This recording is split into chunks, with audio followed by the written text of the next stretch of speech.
Bharat G20 ಶೃಂಗಸಭೆಯ ಅಧ್ಯಕ್ಷತೆ ವಹಿಸಿರುವ ಸಂದರ್ಭದಲ್ಲಿ ಬೆಂಗಳೂರು ಆಕಾಶವಾಣಿ ಕೇಂದ್ರದ ವತಿಯಿಂದ ಕೇಂದ್ರೀಯ ವಿದ್ಯಾಲಯ ಹೆಬ್ಬಾಳದಲ್ಲಿ ನಡೆದ ಯುವ ಹಬ್ಬದ ಅಂಗವಾಗಿ ಹವಾಮಾನ ಬದಲಾವಣೆ ವಿಶ್ವದ ಕಾಳಜಿ ಈ ಕುರಿತು ವಿಚಾರ ಸಂಕಿರಣದ ಆಯ್ದ ಭಾಗಗಳು. ಹವಾಮಾನ ಬದಲಾವಣೆಯ ಪರಿಣಾಮದಿಂದಾಗಿ ಅಪಾಯದಲ್ಲಿರುವ ದೇಶಗಳ ಪೈಕಿ ಭಾರತ 5ನೇ ಸ್ಥಾನದಲ್ಲಿರೋದು ನಿಜಕ್ಕೂ ಆತಂಕಕಾರಿ ವಿಷಯ. ಈ ತಾಪಮಾನ ಏರಿಕೆಗೆ ಭಾರತದ ಪ್ರಮುಖ 5 ನಗರಗಳು ಅತಿ ಹೆಚ್ಚು ಕೊಡುಗೆನ ಕೊಡ್ತಾ ಇದೆ. ಅದರಲ್ಲಿ ನಮ್ಮ ಬೆಂಗಳೂರು ಕೂಡ ಆ ಪಟ್ಟಿಯಲ್ಲಿರೋದು ನಿಜಕ್ಕೂ ಖೇದದ ಸಂಗತಿ. ಹೀಗಾಗಿ ನಾವು ಮತ್ತೆ ಮುಂದಿನ ಪ್ರಜೆಗಳಾದ ಈ ಮಕ್ಕಳು ಇದ್ರ ಬಗ್ಗೆ ಜಾಗೃತಿ ವಹಿಸೋ ಅವಶ್ಯಕತೆ ತುಂಬಾನೇ ಇದೆ. ಜಾಗತಿಕ ತಾಪಮಾನ ಹೆಚ್ಚಳದಿಂದ ಭೂಮಿ ಮೇಲೆ ಉಂಟಾಗ್ತಾ ಇರೋ ಹವಾಮಾನ ವೈಪರೀತ್ಯದ ಬಗ್ಗೆ ನಾವು ಇವಾಗ್ಲೂ ಎಚ್ಚೆತ್ತುಕೊಳ್ಳದೆ ಹೋದ್ರೆ ಮುಂಬರೋ ದಿನಗಳಲ್ಲಿ ಭಾರೀ ಸಮಸ್ಯೆನ ಎದುರಿಸಬೇಕಾಗತ್ತೆ ಅನ್ನೋ ಅಂಶವನ್ನ G20 ಶೃಂಗಸಭೆಯ ವರದಿಯೊಂದು ಬಿಡುಗಡೆ ಮಾಡಿರೋ ಹಿನ್ನೆಲೆಯಲ್ಲಿ ಹವಾಮಾನ ಬದಲಾವಣೆ ವಿಶ್ವದ ಕಾಳಜಿ ವಿಷಯದ ಕುರಿತು ಇದೀಗ ವಿಚಾರ ಸಂಕಿರಣ. ಭಾಗವಹಿಸುತ್ತಿರುವ ಹೆಬ್ಬಾಳ ಕೇಂದ್ರೀಯ ವಿದ್ಯಾಲಯದ ಮಕ್ಕಳು ಇಂಚರ, ಲಕ್ಷ್ಮೀಲೇಖ, ವರ್ಷಾಜಿ, ಅನನ್ಯ Sony, Aditi Karthikeyan, Prarthana K, Shubh Rastogi, Reshika, Lakisha Sharma, Rohit Kumar Panda, Aditi RM, DR Vinita. ನಮಸ್ಕಾರ. ಇವತ್ತಿನ ಚರ್ಚೆಯ ವಿಚಾರ ಹವಾಮಾನದ ಬದಲಾವಣೆ ವಿಶ್ವದ ಕಾಳಜಿ. ಮೊದಲನೇದಾಗಿ ವಿದ್ಯಾರ್ಥಿಗಳು ಮಾನವನ ದುರಾಸೆ ಮತ್ತು ನೈಸರ್ಗಿಕ ಸಂಪನ್ಮೂಲದ ದುರುಪಯೋಗ ಇದಕ್ಕೆ ಸಂಬಂಧಿಸಿದಂತೆ ಎಲ್ಲ ಮಕ್ಕಳು ಅವರ ವಿಚಾರವನ್ನು ಪ್ರಕಟಿಸಲು ಸಿದ್ಧರಾಗಿದ್ದಾರೆ. ಅದಿತಿ, ನಿನ್ನ ವಿಚಾರ ಏನು, ತಿಳಿಸುತ್ತೆಯಾ? ಜಾಗತೀಕರಣಗೊಂಡ ಸಮಾಜವು ಜಾಗತಿಕ ಪರಿಸರ ಬಿಕ್ಕಟ್ಟುಗಳನ್ನು ಉಂಟು ಮಾಡುತ್ತದೆ. ಗ್ರಹ ಮತ್ತು ಇಡೀ ಮಾನವ ಕುಲವನ್ನು ನಿಯಂತ್ರಿಸುವ ಗರಿಷ್ಠ ವಸ್ತುಗಳನ್ನು ಮತ್ತು ಶಕ್ತಿಯನ್ನು ಪಡೆದುಕೊಳ್ಳಲು ಮಾನವನ ಕೊನೆಯಿಲ್ಲದ ದುರಾಸೆ ಮೂಲ ಕಾರಣ. ದುರಾಸೆಯೇ ತಳವಿಲ್ಲದ ಹಳ್ಳ ಎಂದು ನಂಬಲಾಗಿದೆ. ಇದು ಎಂದಿಗೂ ತೃಪ್ತಿಯನ್ನು ತಲುಪದೆ ಅಗತ್ಯವನ್ನು ಪೂರೈಸುವ ಅಂತ್ಯವಿಲ್ಲದ ಪ್ರಯತ್ನದಲ್ಲಿ ವ್ಯಕ್ತಿಯನ್ನು ಧಣಿಸುತ್ತದೆ ಅಲ್ವಾ ಲೇಖ? ಹೌದು ಅದಿತಿ. ಹವಾಮಾನ ಬದಲಾವಣೆಯನ್ನು ಚಾಲನೆ ಮಾಡುವಲ್ಲಿ ಮಾನವ ದುರಾಸೆಯು ಮಹತ್ವದ ಪಾತ್ರವನ್ನು ವಹಿಸಿದೆ. ಮಾನವ ದುರಾಸೆ ಮತ್ತು ಹವಾಮಾನ ಬದಲಾವಣೆಯ ನಡುವಿನ ಸಂಪರ್ಕವೆಂದರೆ ನೈಸರ್ಗಿಕ ಸಂಪನ್ಮೂಲಗಳ ಸವಕಳಿ. ಈ ಸಂಪರ್ಕವನ್ನು ಹಲವಾರು ಪ್ರಮುಖ ಅಂಶಗಳ ಮೂಲಕ ಅರ್ಥ ಮಾಡಿಕೊಳ್ಳಬಹುದು. ಹವಾಮಾನ ಬದಲಾವಣೆಯ ಪ್ರಾಥಮಿಕ ಚಾಲಕಗಳಲ್ಲಿ ಒಂದು ಶಕ್ತಿಗಾಗಿ ಪಳೆಯುಳಿಕ ಇಂಧನಗಳ ದಹನವಾಗಿದೆ. ಆರ್ಥಿಕ ಬೆಳವಣಿಗೆಗಾಗಿ ಮಾನವ ದುರಾಸೆಯು ಈ ಸಂಪನ್ಮೂಲಗಳ ಬೃಹತ್ ಬಳಕೆ ಮತ್ತು ಹಾನಿಕಾರಕ ಅನಿಲಗಳ ಬಿಡುಗಡೆಗೆ ಕಾರಣವಾಗಿದೆ. ನಗರ ಅಭಿವೃದ್ಧಿಯಕ್ಕಾಗಿ ಮರ ಕಡಿಯುವ ದುರಾಸೆ ಚಾಲಿತ ಚಟುವಟಿಕೆಗಳು ಅರಣ್ಯ ನಾಶಕ್ಕೆ ಕಾರಣವಾಗಿದೆ. ಅರಣ್ಯಗಳು ಕಾರ್ಬನ್ ಸಿಂಕ್ಗಳಾಗಿ ಕಾರ್ಯವಹಿಸುತ್ತವೆ. ಸರಿ ತಾನೇ Rohit? Yes, Lekha. Our planet's biodiversity is under threat, and ironically, we humans are the main offenders. The same species that depend the most on it is behind the destruction. Slowing down biodiversity loss is perhaps one of humanity's greatest challenges today. It is important to remember that biodiversity is an important part of this planet, without which there is no future for humanity. While no one wants to imagine this planet without all the thousands of amazing life forms that make our ecosystems, mass extinction is a very real threat. Only through sustainable living, sustainable development, and sustainable population growth can we combat this threat and save our planet. As Mahatma Gandhi once said, the world has enough for everyone's need, but not for everyone's greed. Yes, Rohit. As we know, the phenomena of global warming has been going on for a long time, and its pace has significantly increased since the Industrial Revolution. Overuse of natural resources driven by human greed is one of the main reasons for global warming. The overexploitation of natural resources, specifically of fossil fuels such as coal, oil, and natural gas, has led to a major increase in the Earth's average temperature, which causes erratic weather patterns. There are 2 types of resources: renewable resources, such as wind and water, which cannot be depleted and are able to provide a continuous source of clean energy. Then there are non-renewable resources, such as coal and oil. Once these resources are used up, they cannot be replenished or won't be replenished for centuries. One way to slow down the use of non-renewable resources is by tapping into alternative sources of clean and sustainable energy. Some alternatives are solar energy, wind energy, geothermal energy, nuclear energy, etc., which are not only clean but also renewable sources of energy. This means that it will be available for the future generations. So, Inchira, what exactly are these alternatives? ಅನನ್ಯ, ಸಹಜ ಸಂಪತ್ತುಗಳ ಬದಲಾಗಿ ಮಾನವನ ಉಪಯೋಗಕ್ಕಾಗಿ ಪರಿಪರಿಯಾದ ಸಂಪತ್ತುಗಳು. ಸೌರಶಕ್ತಿ. ಅನೇಕ ಕಡೆಗಳಲ್ಲಿ ಇಂಧನಗಳ ಬದಲಾಗಿ ಸೌರಶಕ್ತಿಯನ್ನು ಉಪಯೋಗಿಸಲಾಗುತ್ತದೆ. ಗಾಳಿಯ ಶಕ್ತಿ. ಗಾಳಿಯ ಗಾಳಕಗಳನ್ನು ವಿದ್ಯುತ್ ತಯಾರಿಸಲು ಉಪಯೋಗಿಸಲಾಗುತ್ತದೆ. ಪುನಃ ಉಪಯೋಗಿಸಬಹುದಾದ ಸಾಮಗ್ರಿಗಳು. ಪ್ಲಾಸ್ಟಿಕ್, ಕಾಗದ ಮತ್ತು ಇತರೆ ಸಾಮಗ್ರಿಗಳನ್ನು ಮರುಕಳಿಸಲು ಪ್ರಯತ್ನಿಸಬಹುದು. ಜೈವ ಇಂಧನಗಳು. ಸಹಜ ಇಂಧನಗಳ ಬದಲಾಗಿ ಜೈವ ಇಂಧನಗಳನ್ನು ಉಪಯೋಗಿಸಬಹುದು. ಉದಾಹರಣೆಗೆ ಬಯೋಡೀಸೆಲ್. ಲೇಖ, ಇದರ ಬಗ್ಗೆ ನಿನ್ನ ಅಭಿಪ್ರಾಯವೇನು? ಇಂಚರ, ಹವಾಮಾನ ಬದಲಾವಣೆಯಲ್ಲಿ ಮಾನವ ದುರಾಸೆಯ ಪಾತ್ರವನ್ನು ಪರಿಹರಿಸಲು ಪಳೆಯುಳಿಕ ಇಂಧನಗಳಿಂದ ಸೌರ, ಗಾಳಿ ಮತ್ತು ಜಲವಿದ್ಯುತ್ನಂತಹ ನವೀಕರಿಸಬಹುದಾದ ಇಂಧನ ಮೂಲಿಗಳಿಗೆ ಬದಲಾಯಿಸುವುದರಿಂದ ಹಸಿರುಮನೆ ಅನಿಲ ಹೊರಸೂಸುವಿಕೆಯನ್ನು ಗಣನೀಯವಾಗಿ ಕಡಿಮೆ ಮಾಡಬಹುದು. ಅಷ್ಟೇ ಅಲ್ಲ ಲೇಖ, ನೀರಿನ ಮರುಪ್ರಯೋಗ. ನೀರಿನ ಉಪಯೋಗವನ್ನು ಕಡಿಮೆ ಮಾಡಲು ಮತ್ತು ಅದನ್ನು ಮರುಪ್ರಯೋಗ ಮಾಡಲು ತಂತ್ರಗಳನ್ನು ಅಭಿವೃದ್ಧಿಪಡಿಸಬಹುದು. ಈ ರೀತಿಯಲ್ಲಿ ಸಮಾಜದ ಸಂಪತ್ತುಗಳ ಘಾತಕ ಉಪಯೋಗವನ್ನು ಕಡಿಮೆಗೊಳಿಸಲು ಅನೇಕ ಪರಿಹಾರಗಳನ್ನು ಪರಿಗಣಿಸಬಹುದು. ಹೌದು ಇಂಚರ, ಹೆಚ್ಚುತ್ತಿರುವ ಜನಸಂಖ್ಯೆಯು ಸಂಪನ್ಮೂಲಗಳನ್ನು ಹೆಚ್ಚುತ್ತಿರುವ ಬೇಡಿಕೆಗೆ ಕಾರಣವಾಗಿದೆ. ಇದು ಭೂಮಿಯ ಅತಿಯಾದ ಶೋಷಣೆಗೆ ಕಾರಣವಾಗಿದೆ. ನಮ್ಮ ಗ್ರಹದ ಜೀವ ವೈವಿಧ್ಯತೆಯು ಅಪಾಯದಲ್ಲಿರುವ ವಿಷಯವಾಗಿದೆ. ಮುಂದಿನ ವಿಚಾರವೇನೆಂದರೆ ಹವಾಮಾನದ ಬದಲಾವಣೆ. ಪ್ರಪಂಚಾದ್ಯಂತ ನೈಸರ್ಗಿಕ ವಿಪತ್ತಿಗಳು, natural disasters around the world. This has been the burning issue which the world is facing. G20 aims at combating these natural disasters and ensure to minimize in the near future. Yes, Lakisha, what are your views in this regard? Extreme weather conditions and calamities like floods and cyclones are becoming more frequent across Asia and the world, and they are no longer just natural but are being triggered by the drastic changes in the environment. According to the 6th assessment report published by the Intergovernmental Panel on Climate Change in 2021, the emission of greenhouse gases has increased the planet's temperature by 2 degrees Fahrenheit, and it is said to rise further up to 3 degrees Fahrenheit in the next few years. Lekha, what do you have to say on this? ಹೌದು ಲಕೀಶಾ, ನೀನು ಹೇಳಿದ್ದು ಸರಿ. ವಾತಾವರಣದಲ್ಲಿ ಹಸಿರುಮನೆ ಅನಿಲಗಳ ಪ್ರಮಾಣ ಹೆಚ್ಚಾಗುತ್ತಿದೆ. ಇದು ಜಾಗತಿಕ ಸರಾಸರಿ ತಾಪಮಾನದಲ್ಲಿ ಹೆಚ್ಚಳಕ್ಕೆ ಕಾರಣವಾಗುತ್ತದೆ.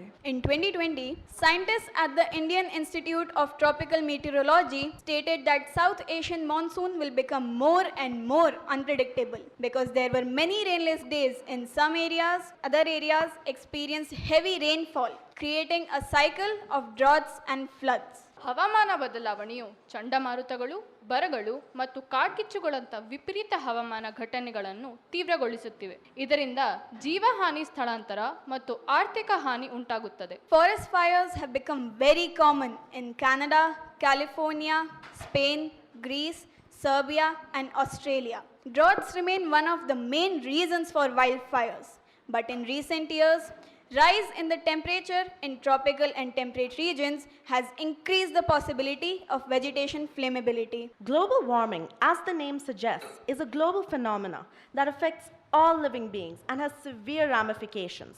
We can see the impact of this phenomenon on the weather around us. Some of the most drastic weather changes have been seen within the last century itself. Some examples of natural disasters that have hit due to global warming are as follows. The most extreme heat waves in world history occurred in Canada and Washington in 2021. There are wildfires raging in California and Australia.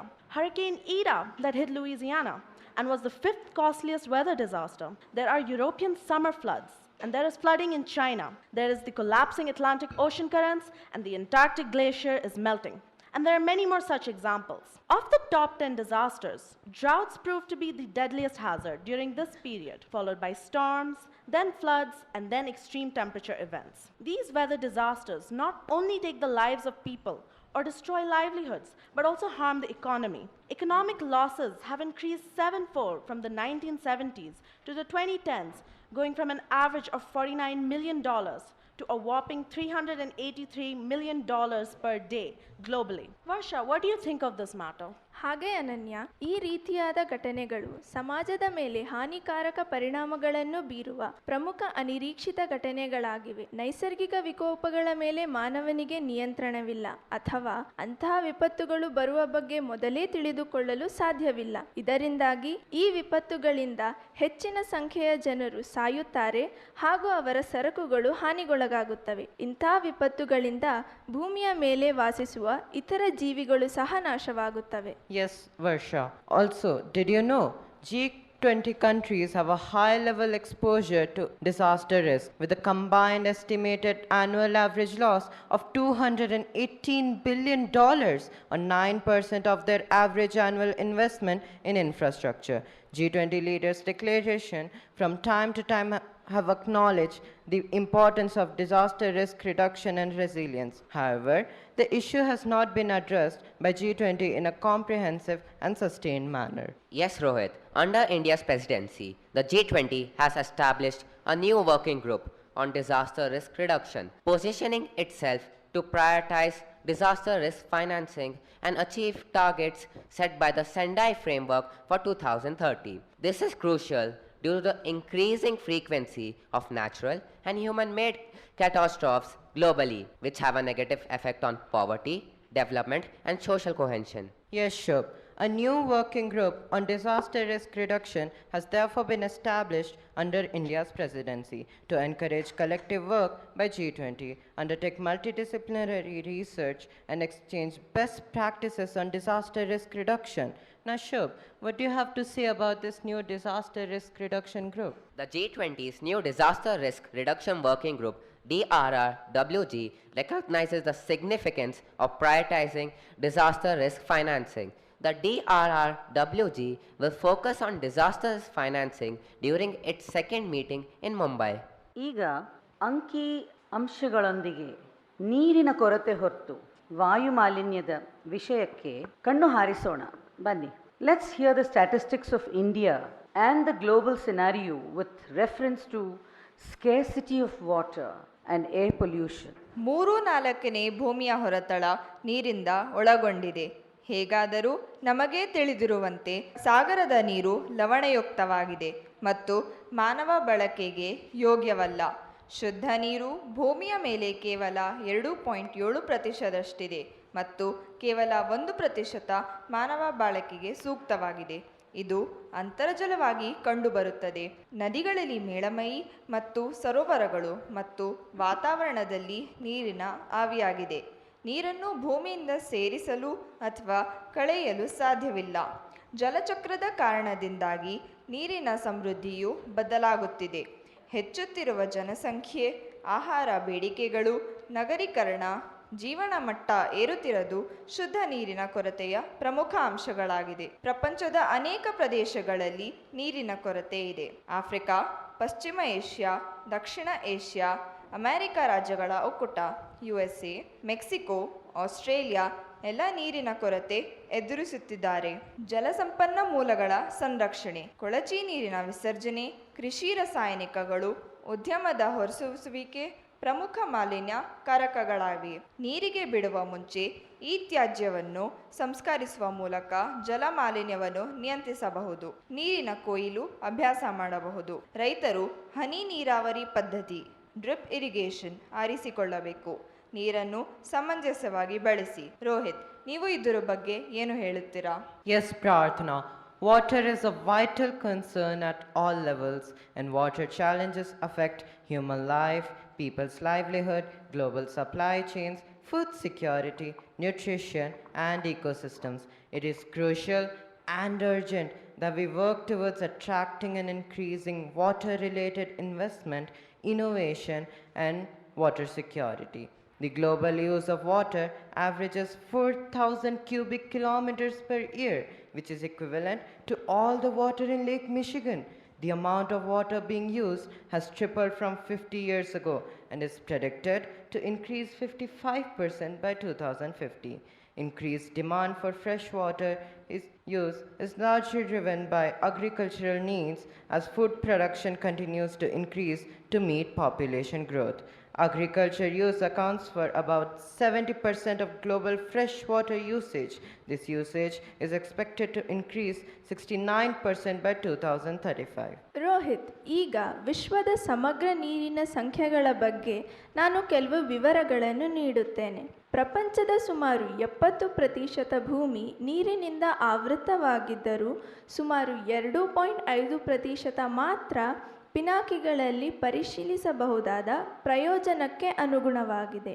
ಜನಸಂಖ್ಯೆ ಬೆಳೆಯುತ್ತಲೇ ಇರುವುದರಿಂದ ನೀರಿನ ಬೇಡಿಕೆ ಕೂಡ ಹೆಚ್ಚಾಗುತ್ತಲೇ ಇದೆ. Scientists have claimed that cyclones have picked up in intensity due to a rise in sea surface temperature. Because of this, more water gets sucked into the vortex or the center of the cyclone, making it more disastrous. Glacier lake outburst floods have been recurring in the Himalayas. These occur when the lake formed by glaciers overflows and causes flooding in the surrounding areas. This is what happened in the 2013 Uttarakhand disaster when the Chorabari glacier melted and caused the eruption of the Mandakini river. Bharat ಸರ್ಕಾರದ ಅಡಿಯಲ್ಲಿ ಜಲಶಕ್ತಿ ಸಚಿವಾಲಯವು 2019ರಲ್ಲಿ ಜಲಶಕ್ತಿ ಅಭಿಯಾನವನ್ನು ಪ್ರಾರಂಭಿಸಿತ್ತು. ಜಲಸಂಚಯ ಯೋಜನೆಯು ಬಿಹಾರದ ನಾಲಂದ ಜಿಲ್ಲೆಯಲ್ಲಿ ಪ್ರಾರಂಭವಾದ ಜಲ ಸಂರಕ್ಷಣೆ ಉಪಕ್ರಮ ಆಗಿದೆ. ಇದು ಚೆಕ್ ಡ್ಯಾಮ್ಗಳನ್ನು ನಿರ್ಮಿಸುವುದು ಮತ್ತು ನೀರಾವರಿ ವ್ಯವಸ್ಥೆ ಮತ್ತು ಸಾಂಪ್ರದಾಯಿಕ ಜಲಮೂಲಗಳನ್ನು ನಿರ್ಮೂಲನೆ ಮಾಡುವ ಮತ್ತು ನವೀಕರಿಸುವುದು. ಜೀವಕ್ಕೆ ಇನ್ನೊಂದು ಪದ ನೀರು. ನೀರು ಉಳಿಸಿ, ಜೀವ ಉಳಿಸಿ. Oh my God, the world for the future generation is at stake and a matter of great concern. ಇವತ್ತಿನ ಯುವಕರು ಮತ್ತು ಯುವತಿಯರು ಈ ವಿಷಯಕ್ಕೆ ತಮ್ಮ ಅಳಿಲು ಸೇವೆಯನ್ನು ಸಲ್ಲಿಸಬಹುದಲ್ಲವೇ? ಅದು ಹೇಗೆ ಅಂತ ಅವರ ವಿಚಾರವನ್ನು ತಿಳಿಯೋಣ ಬನ್ನಿ. ಪ್ರಕೃತಿ ಜೀವನಕ್ಕೆ ಅತ್ಯವಶ್ಯಕವಾದದ್ದು. ಆದರೆ ಹಳೆಯ ದಿನಗಳಲ್ಲಿ ನಾವು ನೋಡಿದ ಹಸಿರು ಭೂಮಿ, ಶುದ್ಧ ನೀರು ಇಂದು ಕಡಿಮೆ ಆಗುತ್ತಿದೆ. ಕಾರಣವೇನೆಂದರೆ ಮನುಷ್ಯನ ಅಭಿವೃದ್ಧಿಯ ದುರಾಸೆ. ನಾವು ಉತ್ತಮ ಜೀವನ ನಡೆಸಲು ಪ್ರಕೃತಿ ಅತ್ಯಂತ ಅಗತ್ಯವಾದದ್ದು. ಅದನ್ನು ಸಂರಕ್ಷಿಸುವ ಹೊಣೆ ನಮ್ಮ ಮೇಲಿದೆ. ಯುವಜನತೆಗೆ ಇದರಲ್ಲಿ ಅದ್ಭುತ ಸಾಮರ್ಥ್ಯವಿದೆ. ಯುವಜನತೆಯ ಶಕ್ತಿ ಅಪರಿಮಿತವಾದದ್ದು. ಪ್ರಕೃತಿಯ ಸಂರಕ್ಷಣೆಗೆ ಯುವಜನತೆಯ ಪಾತ್ರ ಅತ್ಯಂತ ಮಹತ್ವವಾದದ್ದು. ಯುವಜನತೆ ಸಮಾಜದ ಪ್ರತಿಯೊಂದು ಕಡೆಗೂ ಸಂಪರ್ಕಿಸಿದೆ.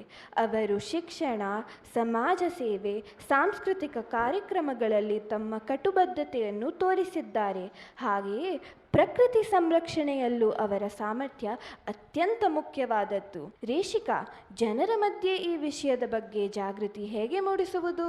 ಮನೆ ಮತ್ತು ಶಾಲೆಗಳಲ್ಲಿ ಹಸಿರೀಕರಣದ ಜ್ಞಾನವನ್ನು ಅನ್ವಯಿಸುವ ಮೂಲಕ ನಾವು ಮಾರುಕಟ್ಟೆ ನಗರ, ಹಸಿರು ನಗರಕ್ಕೆ ಸಹಾಯ ಮಾಡಬಹುದು. ಕಂಪ್ಯೂಟರ್ಗಳು, ವಿದ್ಯುತ್ ಉಪಕರಣಗಳು ಮತ್ತು ಪುನರ್ಭರ್ತಿ ಮಾಡಬಹುದಾದ ಬ್ಯಾಟರಿಗಳನ್ನು ತ್ಯಜಿಸುವುದು ಪರಿಸರಕ್ಕೆ ಗಂಭೀರ ಹಾನಿಯನ್ನು ಉಂಟುಮಾಡುತ್ತದೆ.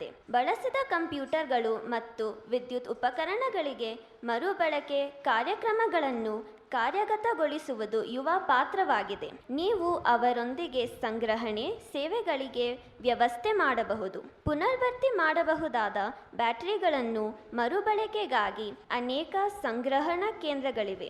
ಅದರಿಂದ ಅವುಗಳನ್ನು ಸರಳವಾಗಿ ಎಸೆಯಬೇಡಿ. ಜೀವನೋಪಾಯವನ್ನು ಸುಧಾರಿಸುವ ಪರಿಸರ ಮತ್ತು ಸಂರಕ್ಷಣಾ ಪ್ರಯತ್ನಗಳಲ್ಲಿ ಯುವಕರು ಪಾತ್ರವಹಿಸಬೇಕು, ಗೊತ್ತಾ? ಅಷ್ಟೇ ಅಲ್ಲದೆ ಯುವಕರು ತಮ್ಮ ವಿಚಾರಗಳನ್ನು ಸಮಾಜಕ್ಕೆ ಹಂಚಿಕೊಳ್ಳಲು ಸಾಮಾಜಿಕ ಮಾಧ್ಯಮಗಳನ್ನು ಉಪಯೋಗಿಸಬಹುದು. ಅವರು ಪರಿಸರ ಸಮಸ್ಯೆಗಳ ಬಗ್ಗೆ ಜಾಗೃತಿ ಹರಿಸಬಹುದು ಮತ್ತು ಸಮಾಜದಲ್ಲಿ ಬದಲಾವಣೆಯನ್ನು ತರಬಹುದು. ವಿನೀತಾ, ನಮ್ಮ ಪರಿಸರವನ್ನು ರಕ್ಷಿಸುವ ಕೆಲವು ವಿಧಾನಗಳನ್ನು ಹೇಳುತ್ತೀಯಾ? Inchara, here are some ways in which youth can take control of our future and protect our environment and ecosystem. Start your initiative or volunteer with environmental organizations. Use 5R principle: reduce, reuse, refuse, recycle, repurpose. Save resources, buy sustainable products, decrease meat and dairy consumption, save electricity, reduce pollution. Aditi, do you know what these are? ಹೌದು ವಿನೀತಾ, ನಮ್ಮ ಯುವಜನತೆ ಏನು ಮಾಡಬಹುದು ಎನ್ನುವ ಪರಿಕಲ್ಪನೆ ಈ ರೀತಿಯಾಗಿದೆ. ಪರಿಸರ ಸಂರಕ್ಷಣಾ ಸಂಸ್ಥೆಗಳ ಒಡಗೂಡಿ ಸ್ವಯಂ ಪ್ರೇರಿತವಾಗಿ ಪರಿಸರ ಸಂರಕ್ಷಣಾ ಕೆಲಸಗಳನ್ನು ಹಮ್ಮಿಕೊಳ್ಳಬಹುದು. ಕಾಗದ ಮರುಬಳಸುವಿಕೆ. ನಮ್ಮ ಮನೆಗಳಲ್ಲಿ ಅನೇಕ ಪುಸ್ತಕಗಳು, ಹಳೆಯ ಕಾದಂಬರಿಗಳು, ಪಠ್ಯಪುಸ್ತಕಗಳು ಇರಬಹುದು. ಇವುಗಳನ್ನು ಕಪಾಟಿನಲ್ಲಿ ಭದ್ರಪಡಿಸಿ ಧೂಳು ಹಿಡಿಸುವುದರ ಬದಲು ಹಲವು ಬಡ ಮಕ್ಕಳಿಗೆ ಉಚಿತವಾಗಿ ನೀಡಿ ಅವರ ವಿದ್ಯಾಭ್ಯಾಸಕ್ಕೆ ನೆರವು ನೀಡಬಹುದು. ಇಂಚರ ಪ್ಲಾಸ್ಟಿಕ್ ಬಳಕೆಯಿಂದ ಏನೇನು ಆಗುತ್ತದೆ ಗೊತ್ತಾ?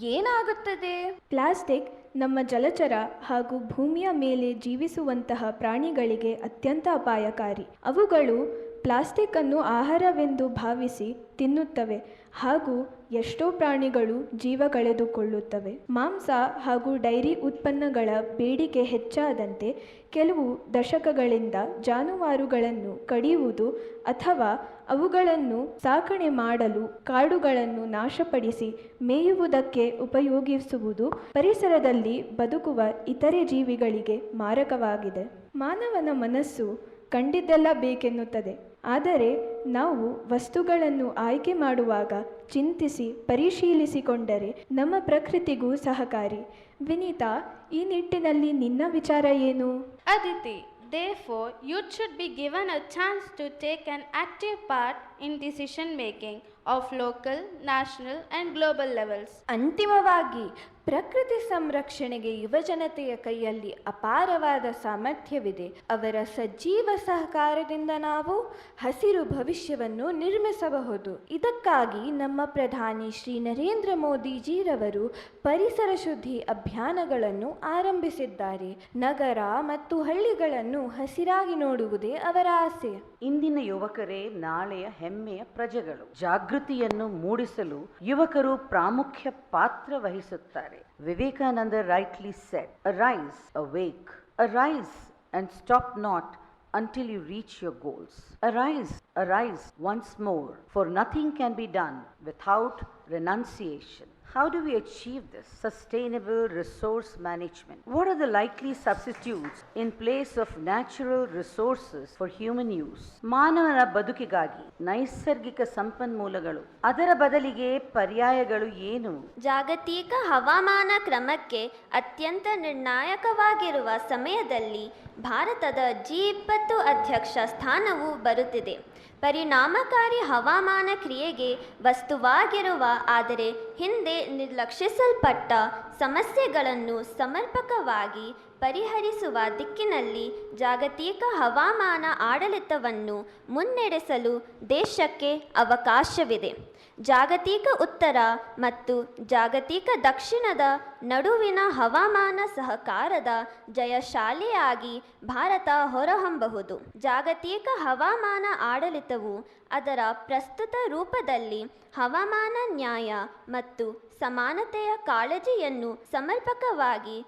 ಸಂಯೋಜಿಸುವುದಿಲ್ಲ. Yes, Reshika, the theme of India's G20 presidency, Vasudhaiva Kutumbakam, one earth, one family, one future. Yes, Shubh, it is inspired from Maha Upanishad, an old Sanskrit script. It also resonates with the philosophy of cooperation, collaboration, and consensus. It is relevant in the present context when the world is grappling with the cascading impacts of environmental degradation and unsustainable consumption. The Group of 20, G20, is the premium forum for international economic cooperations. It plays an important role in shaping and strengthening global architecture and governance on all major international economic issues. India convenes the G20 Leaders Summit for the first time in 2023 as 43 heads of delegations, the largest ever in the G20, will participate in the final New Delhi summit in September later this year.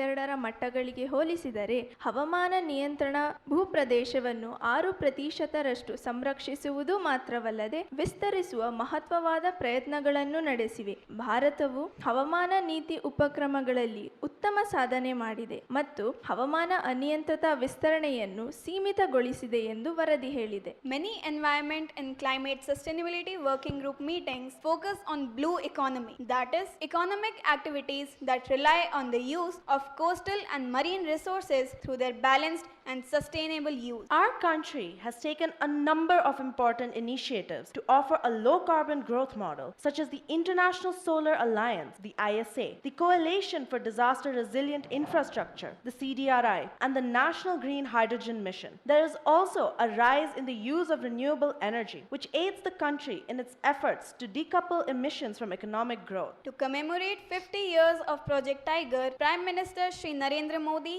launched the International Big Cat Alliance for conservation of 7 big cats: tiger, lion, leopard, snow leopard, cheetah, jaguar, and puma. The Union Minister for Environment, Forest and Climate Change, Shri Bhupender Yadav, said that conserving big cats and their habitats can lead to natural climate change adaptation, water and food security for millions of people, and livelihood to forest communities. G20 has strong social, economic, and political interest in limiting the rise of global temperature on account of the severe impacts on livelihoods, labor productivity, health, and human capital, and overall macroeconomic growth and activity. ಪ್ರಪಂಚಾದ್ಯಂತ ತೆಗೆದುಕೊಳ್ಳಲು ಬೇಕಾದ ಕ್ರಮಗಳೇನು? ಹವಾಮಾನ ಬದಲಾವಣೆಯ ಕುರಿತು ಸಮಾಜಕ್ಕೆ ಜಾಗೃತಿ ಮೂಡಿಸಿ. ರೇಷಿಕಾ, ಇದರ ಬಗ್ಗೆ ನಿಮ್ಮ ಅನಿಸಿಕೆ ಏನು? ಶಕ್ತಿದಕ್ಷ ಉತ್ಪನ್ನಗಳು ಮತ್ತು ಉಪಕರಣಗಳನ್ನು ಖರೀದಿಸಿ ಹಾಗೆ ಶುದ್ಧ ಇಂಧನ ಯೋಜನೆಗಳನ್ನು ಜಾರಿಗೊಳಿಸಬೇಕು.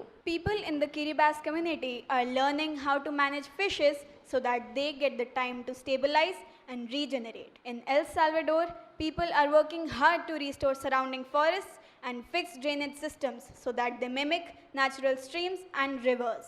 In Ghana, women are producing dairy products like soy milk and shea butter, which yield a higher economic price. ಸುಸ್ಥಿರ ಭೂಬಳಕೆ, ಕೃಷಿ ಮತ್ತು ಅರಣ್ಯ ಅಭ್ಯಾಸವನ್ನು ಅನುಷ್ಠಾನಗೊಳಿಸುವುದು ಅರಣ್ಯ ನಾಶವನ್ನು ಕಡಿಮೆ ಮಾಡಲು ಮತ್ತು ಪರಿಸರ ವ್ಯವಸ್ಥೆಯ ಆರೋಗ್ಯವನ್ನು ಉತ್ತೇಜಿಸಲು ನಾವೆಲ್ಲರೂ ಸಹಾಯ ಮಾಡಬೇಕಾಗಿದೆ. These actions need to be strictly implemented in the right perspective. Then only the rationale behind G20 meet can be successful, and its decision to implement future plans will transform the world to a better place for all of us to dwell.